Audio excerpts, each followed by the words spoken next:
Hello students, welcome back to my YouTube channel Smart Study Coach।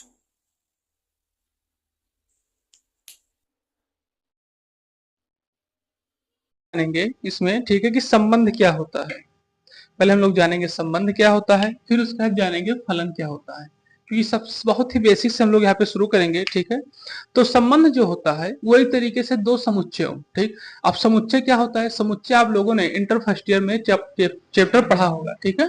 समुच्चय जो है आप लोग इंटर फर्स्ट ईयर के चैप्टर में पढ़े होंगे, ठीक है, कि समुच्चय किसे कहते हैं, यानी कि सेट्स किसे कहते हैं। जैसे एक बार इसको हम आपको रिवीजन करा देना चाहेंगे सेट के बारे में भी।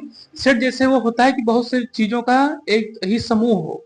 सेट उसे कहते हैं जो बहुत सी चीजों का क्या हो, एक समूह। जैसे जैसे चाबियों का गुच्छा, ठीक है, अंगूर का गुच्छा, ठीक है, या फिर डाइनिंग सीट, डाइनिंग, ठीक है। फिर उसके साथ साथ अगर देखा जाए तो स्पून यानी कि चम्मचों का गुच्छा, ठीक। तो जो एक तरीके से समूह के रूप में रहता है, ठीक है, जो चीज क्या रहता है, समूह के रूप में रहता है, उसे एक तरीके से समुच्चय कहा जाता है।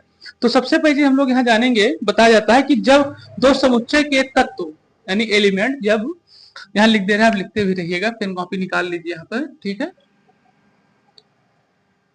ठीक है। तो सबसे पहली चीज यहाँ पे हम लोग समझेंगे इसको, कि जो इसको बताया जाता है कि दो संबंध किसे कहते हैं। यहाँ बताया जाता है कि दो समुच्चयों के तत्वों के बीच, ठीक, दो समुच्चयों के। तो यहाँ सबसे पहले बताया कि दो समुच्चयों के तत्वों के बीच। अब तत्व यानी कि ऐसे समुच्चय, ठीक है, ऐसे सेट, ठीक है, जिनके तत्वों के बीच, यानी जो तत्व लिए गए हैं, कौन से तत्व, जैसे हमने आपको बताया समुच्चय वही चीज जिसमें, जैसे हमने कहा कि जैसे एक समूह के रूप में हो, ठीक है। तो चाबियों के गुच्छे में अगर देखा जाए तो उसमें हर एक चाबी एक ही प्रकार की नहीं होगी, ठीक, हर चाबी अलग अलग प्रकार की होगी, ठीक। अंगूर के गुच्छे में, ठीक है, तो अंगूर का जो गुच्छा होगा हर एक अंगूर एक ही आकार का नहीं होगा, अलग अलग साइज के होंगे। तो यहाँ सबसे पहले यही बताया जाता है कि जो यहाँ बताया कि जो दो समुच्चयों के तत्वों के बीच एक नियम या जुड़ाव कार्य करे, एक ही नियम, ठीक, क्या बता रहा है कि एक नियम और एक जुड़ाव कार्य करे, सबसे पहली चीज, ठीक। और जिन्हें क्रमबद्ध में जोड़ा जाता है, किसमें? क्रमबद्ध, यानी क्रम के तरीके से, क्रम बाय क्रम, मतलब स्टेप बाय स्टेप तरीके से आते हैं, ठीक है, द्वारा जोड़ा जाता है, उन्हें क्या कहा जाता है? संबंध एवं फलन कहा जाता है, सबसे पहली चीज। अब उसके बाद फिर क्या समझेंगे, फिर क्या बताया था कि दो समुच्चय जो से, अब इसको हम लोग एग्जाम्पल के माध्यम से समझेंगे। जैसे देखिए, हमने कहा कि ए, ठीक है, एक तत्व है और बी एक तत्व है, ठीक है।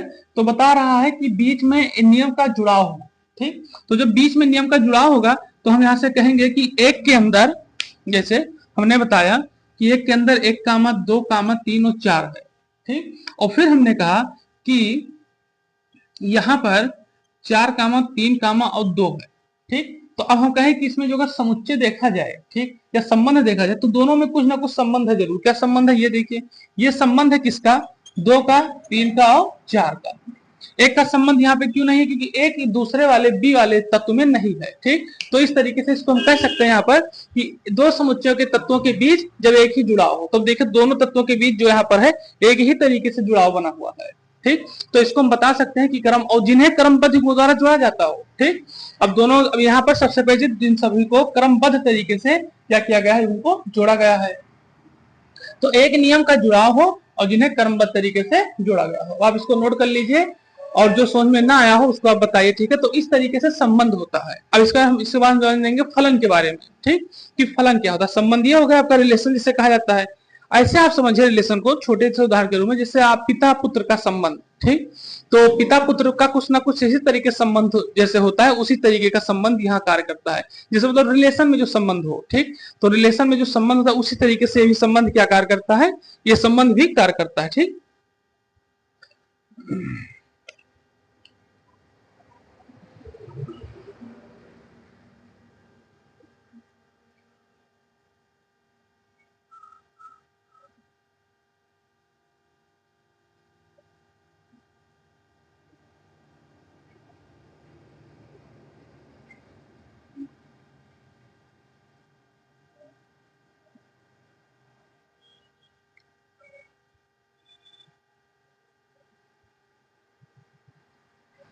फलन क्या होता है?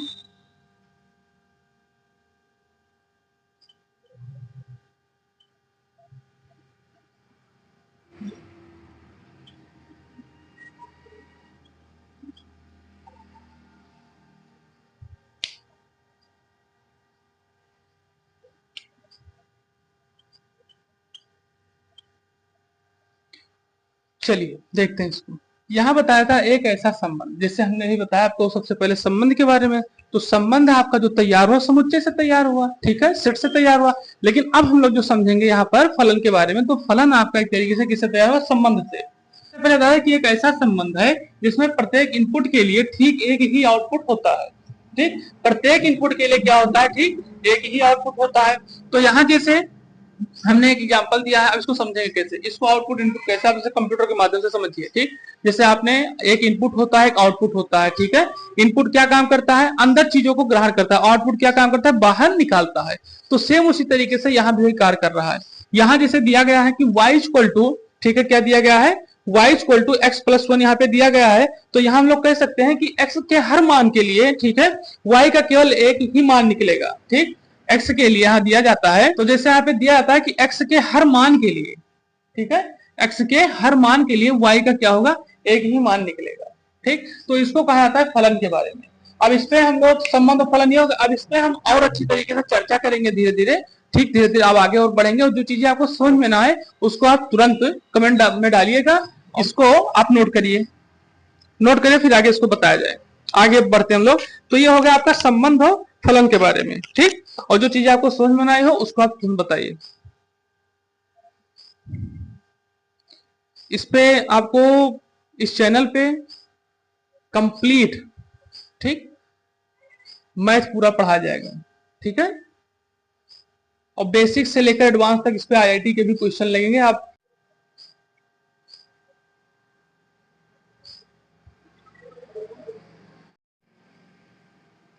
चलिए अब आगे बढ़ते हैं और समझेंगे इसको। तो ये आपका होगा संबंध और फलन के बारे में। मतलब हम लोग अभी समझे कि संबंध और फलन के डिफिनीशन के अनुसार उसको कैसे हम लोग क्या कर सकते हैं, अलग कर सकते हैं। ठीक है, तो ये आपका होगा संबंध और फलन की डिफिनीशन के बारे में। ठीक, क्रमित युग्म,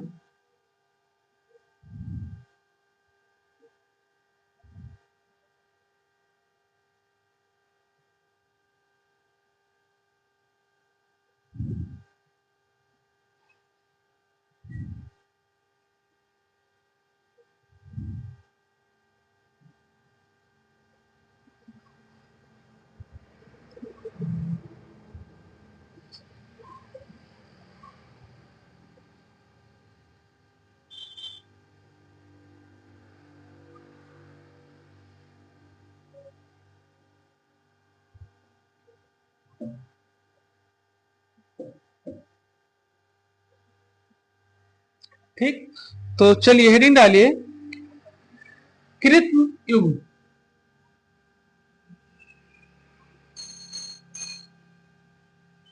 ऑर्डर्ड पेयर। ठीक, ऑर्डर्ड पेयर। ठीक, तो अब हम लोग समझेंगे बताया था यदि ए और बी, ठीक, या कोई ए बी सी डी कोई इसी तरीके से, या मान लीजिए कोई दो अवयव दिए गए हैं। ठीक है, अवयव यहां पर दिए गए हैं, अवयव हो। तो सबसे पहले अब हम लोग ये जानेंगे कि अवयव क्या होते हैं। यही सबसे बड़ी बात है, हमने कहा यहाँ पर आपसे कि यहाँ पर दो अवयव हैं, कौन कौन से, ए और बी, क्या है, अवयव। ठीक, अब अवयव क्या होते हैं, सबसे यही चीज जानना जरूरी है। ठीक है, चलिए समझते हैं अवयव क्या होते हैं। तो वो चीज होते हैं, ठीक है, जैसे कोई एलिमेंट दिया जाए, ठीक, या एलिमेंट दिया जाए, या कोई ऐसी चीज जैसे हम लोग A B C D alphabet के रूप में पढ़ते हैं। ठीक है, तो उसी तरीके से सेट थ्योरी में या फिर रिलेशन और फंक्शन में इस तरीके से अवयव कार्य करते हैं। ठीक है, तो यहाँ सबसे पहले दिया गया है ए और बी एक अवयव है। ठीक है, तो अगर देखा जाए दो अवयव है, और इनमें अगर हम कहें कि एक तरीके से रिलेशन स्थापित करना है, ठीक, तो इनको हम दो तरीके से लिख सकते हैं। जितने, एक चीज ध्यान रखिए कि जितने पद होंगे, जितने अवयव होंगे, उसी के अनुसार उनके क्या होंगे, रिलेशन होंगे। ठीक, अब रिलेशन किस तरीके से समझिए, जैसे हमने कहा यहाँ पर कि ए कामा बी, ये एक रिलेशन हो गया। ठीक, फिर हम कह रहे हैं यहाँ पर बी कामा ए, ठीक, बी कामा ए। ठीक, तो ये आपका क्या हो गया, दूसरा रिलेशन। तो हम कह सकते हैं यहाँ पर कि अगर दो अवयव आपको दिए गए हैं, ठीक, तो दो अवयव के अगर रिलेशन देखा जाएगा तो ए कामा बी और बी कामा ए हो सकता है। यहाँ पर सबसे पहली चीज ये हो गया। ठीक, ये आपके दो अवयव हो गए, और दो रूपों में इसको क्या कर सकते हैं, लिख सकते हैं। ठीक, अगर यहाँ देखा जाए तो सबसे पहली चीज अब समझिएगा इसको कि ए के विपरीत में यहाँ पर, ठीक है, बी लिखा गया और बी के विपरीत में क्या लिखा गया, ए लिखा गया। मतलब ये दोनों एक दूसरे के क्या है, विपरीत है, लेकिन है अवयव ही। अब ये विपरीत किस तरीके से, जैसे इस तरीके से इसको समझ सकते हैं कि जैसे ए और बी अवयव दिए गए थे, तो अब ये अवयव दिए गए, अब इनके अगर संबंध को देखा जाए, ठीक, तो संबंध जो होता है एक तरीके से कभी धनात्मक संबंध बनता है और कभी ऋणात्मक संबंध, यानी कि विपरीत संबंध, ठीक है। तो इस तरीके से हम कह सकते हैं इसको कि ए के जो क्या है, बी विपरीत संबंध में है और बी तो अवयव यहाँ पे दिए गए, ठीक है, ए और बी यहाँ पे क्या किया गया, दो अवयव दिया गया, ठीक, ए और बी। अब दोनों को हम लोगों ने क्या किया, पहले इसको लिखे, ठीक, तो इसको लिखने के लिए यहाँ पर हमने पहले ए को बी से लिखे और बी को ए के तरीके से। अब हम एक अवयव आपको लिख के और दिखाते हैं, ठीक है, पहले आप लोग उसको देखिए, लिख पा रहे हैं, यहाँ पे लिख रहे हैं ए बी और सी, ये भी दिए गए हैं अवयव। अब आप इसको लिखिए, चलिए लिखिए इसको, तब फिर आगे बताएं।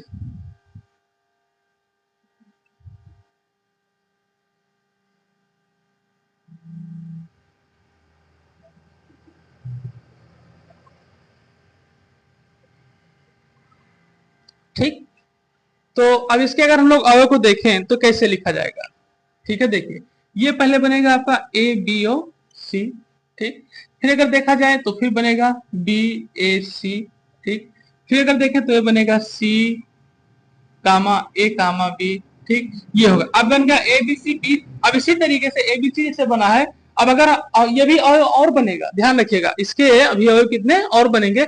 अब इसके अगर अवयव देखे जाए तो कम से कम 8 तक बनेंगे, ठीक है, 6 या 8 तक इसके अवयव बन जाएंगे आसानी से।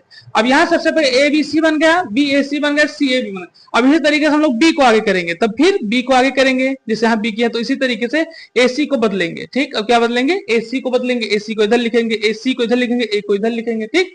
तो इस तरीके से इसके क्रम को परिवर्तित करते रहेंगे, ठीक। तो यहाँ सबसे पहले यही बताया था कि अवयव आपके इसी तरीके से लिखे जाते हैं। अब हम लोग कृमित युग्म के क्या करेंगे, डिफिनीशन को समझेंगे, ठीक है, कृमित युग्म के डिफिनीशन को समझेंगे। तो चलिए लिखिए इसमें कि जब, ठीक, तो यहाँ बताया था कि जब ए कामा बी तथा बी कामा ए दो भिन्न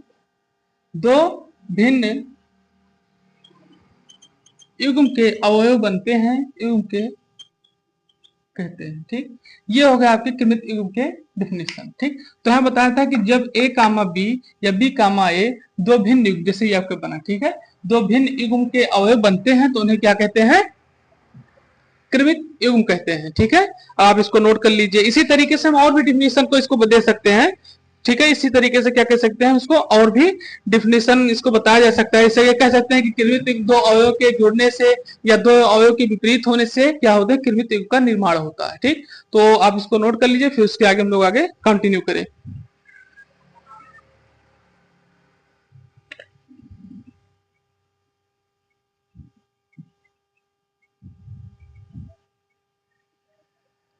ठीक, ये हो गया आपका कृमित युग्म। अब सबसे पहली चीज, इसमें कुछ चीजें और दी गई हैं, ठीक है, क्या चीजें दी जाती हैं कि हम लोग जो ये आपको दिया गया है यहाँ पर, ये ए बी हम लोग यहाँ पे अवयव लिए थे, ए कामा बी जो अवयव लिए थे यहाँ पर, ठीक है, इसको किसी और भी नाम से क्या किया जाता है, डिनोट किया जाता है, किससे, देखिए इसको कहा जाता है प्राथमिक निर्देशांक। ध्यान रखिएगा, ये है प्राथमिक निर्देशांक और ये क्या है, द्वितीयक निर्देशांक, ठीक। इसे कहते हैं प्राथमिक निर्देशांक और इसे कहते हैं द्वितीयक निर्देशांक, ये भी ध्यान रखिएगा इसको भी, ठीक है। ये ए है आपका प्राथमिक निर्देशांक और बी है द्वितीयक निर्देशांक, ठीक। चलिए अब ये लेक्चर आपका समाप्त होता है, ठीक है। अब हम लोग मिलेंगे अगले लेक्चर में। थैंक्स। और आप चैनल पर नए हैं तो चैनल को सब्सक्राइब करें और लाइक करें, कमेंट करें।